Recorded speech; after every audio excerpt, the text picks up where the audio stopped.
YSR Congress party ఎమ్మెల్సీగా మరి రాజశేఖర్ గారు మరి శాసన మండలిలో గొంతెత్తి ఈ ప్రభుత్వాన్ని ప్రశ్నించుంటే మరి రాజశేఖర్ గారి గౌరవం ఎంత పెరుగుండేది అనేది ఒక్కసారి వారినే నేను ఆలోచించనేయమని అడుగుతున్నాను.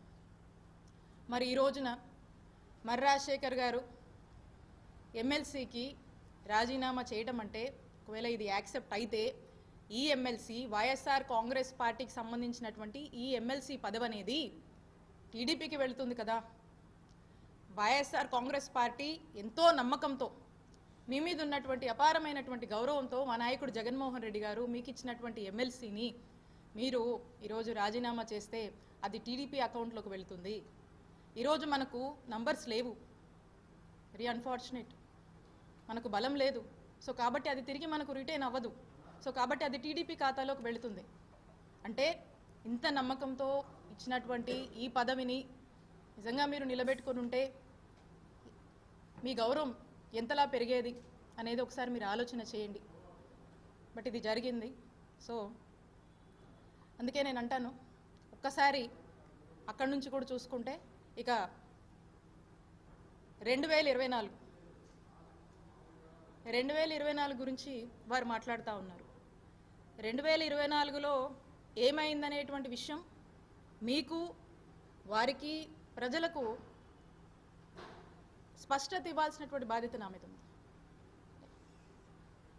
అయితే 2024లో ఇక్కడ 2019లో నేను పోటీ చేసి ఎప్పుడు వైఎస్ఆర్ కాంగ్రెస్ పార్టీ ఇక్కడ గెలవట్లేదు. మా నాయకుడు దీవెనలతో, మా వైఎస్ఆర్ కాంగ్రెస్ పార్టీ కార్యకర్తలు నాయకుల కష్టంతో, ఇక్కడ ఉన్నటువంటి ప్రజల దీవెనతో ఇక్కడ వైఎస్ఆర్ కాంగ్రెస్ పార్టీని గెలిపించుకోవడం జరిగింది మొదటిసారిగా. ఆ తర్వాత పార్టీ అన్నాక పార్టీ యొక్క రాజకీయాల కోసం ఎన్నికల వ్యూహంలో భాగంగా పార్టీలు అన్నాక రకరకాల వ్యూహాలు ఉంటాయి. సో రకరకాల పర్మిటేషన్స్ అండ్ కాంబినేషన్స్ని పార్టీ ట్రై చేస్తుంది. ఆ చేస్తున్నప్పుడు నన్ను మా పార్టీ, మా నాయకుడు జగన్మోహన్ రెడ్డి గారు నన్ను గుంటూరు వెస్ట్ నుంచి పోటీ చేయమని ఆదేశించడం జరిగింది.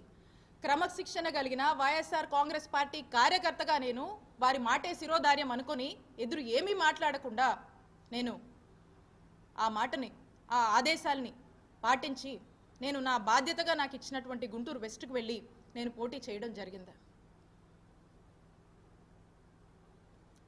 మీ అందరికీ తెలుసు గుంటూరు వెస్ట్ గురించి. ఏ రోజు గుంటూరు వెస్ట్లో వైఎస్ఆర్ కాంగ్రెస్ పార్టీ గెలవలేదు. వరుసగా మనం ఓడిపోతూ వస్తున్నాము. ఇక్కడ కూడా వరుసగా మనం ఓడిపోతూ వస్తే ఇక్కడ ఒక గెలుపు బావుటాన్ని మనం ఇక్కడ ఎగిరేసాం. అక్కడ కూడా గుంటూరు వెస్ట్ని ఎలాగైనా సరే పార్టీని స్ట్రెంగ్తన్ చేయాలి, అక్కడ కూడా మనం గెలుపు కైవసం చేసుకోవాలనే ఒక ఆలోచనతో పార్టీ ఏదైతే ఆదేశించిందో ఆ యొక్క బాధ్యత మీద నేను గుంటూరు వెస్ట్కి నేను వెళ్ళి పోటీ చేయడం జరిగింది. ఇక్కడ నా మనసులో బాధ అనిపిస్తూ ఉండేది. ఎందుకంటే మా నియోజకవర్గం చిల్లూరుపేట, ఇక్కడున్నటువంటి మా నాయకులు, ఇక్కడున్నటువంటి మా కార్యకర్తలు, ఇక్కడ నన్ను దీవించినటువంటి ప్రజల్ని, నా సొంత నియోజకవర్గాన్ని వదిలి నేను వెళ్లాల్సి వస్తుంది అనేటువంటి బాధ నాలో ఉన్నప్పటికీ నేను మా నాయకుడు మాటే శిరోధారంగా భావించాను కాబట్టి నేను అక్కడికి వెళ్ళి పోటీ చేయడం జరిగింది. అయితే ఇన్ జనరల్గా మనం అనుకుంటూ ఉంటాం కదా, ఏదైనా మంచి జరిగితే మన అదృష్టమని, అలా ఉంటే ఏదో మన దురదృష్టమని. అయితే ఇక్కడ మీ అందరినీ కూడా వదిలి వెళ్ళాల్సి వచ్చినప్పుడు, మీ అందరి గురించి నేను ఆలోచించినప్పుడు, నా సొంత నియోజకవర్గం అని నా మనసుకు బాధ అనిపించినప్పుడు, ఇది నేను ఎవరిని అనట్లేదండి, నేను ఇది కేవలం నా దురదృష్టం అనుకున్నాను. నేను నా బాళ్ళకు అనుకున్నా.